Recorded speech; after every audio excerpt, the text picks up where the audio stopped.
Okay, let's dive into this breakdown of architecting a trusted advisory board. Welcome to The Explainer. Today we're looking at a fascinating, highly distilled concept that kind of completely redefines how we structure our personal and professional support systems. So, what makes a true advisory board?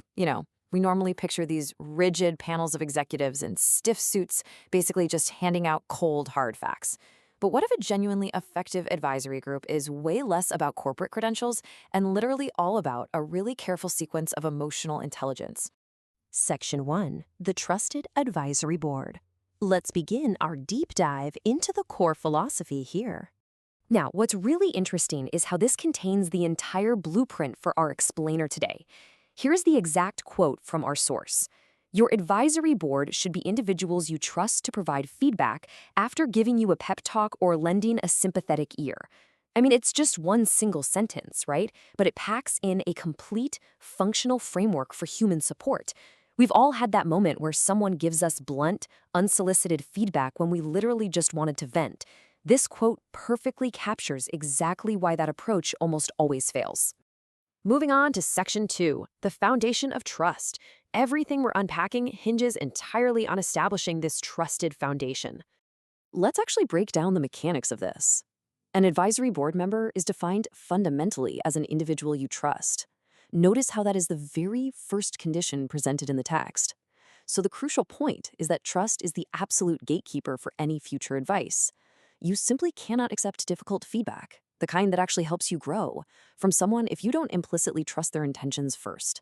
If that foundation isn't rock solid, well, the rest of the equation simply falls apart.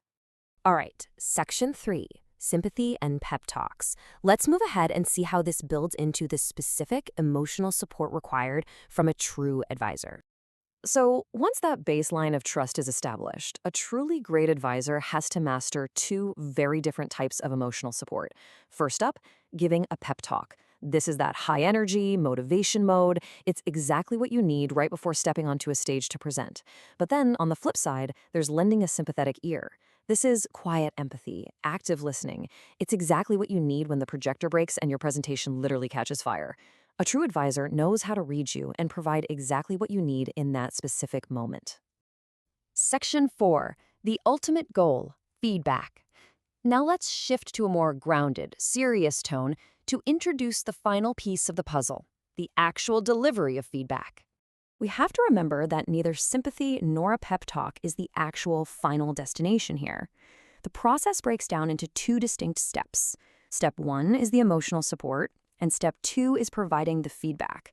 And this brilliantly illustrates the crucial word after. Feedback absolutely must chronologically follow emotional support.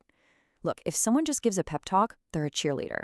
If they jump straight to giving immediate feedback without listening at all, they're just a critic. But doing step 1 first and providing the feedback after, that magic formula is exactly what makes someone a true advisory board member.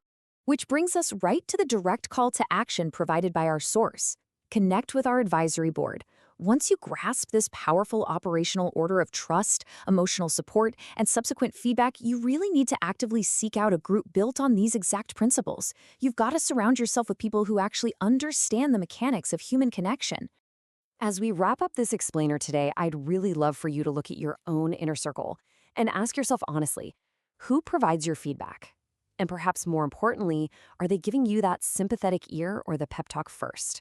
If not, it just might be time to start architecting a true advisory board of your very own.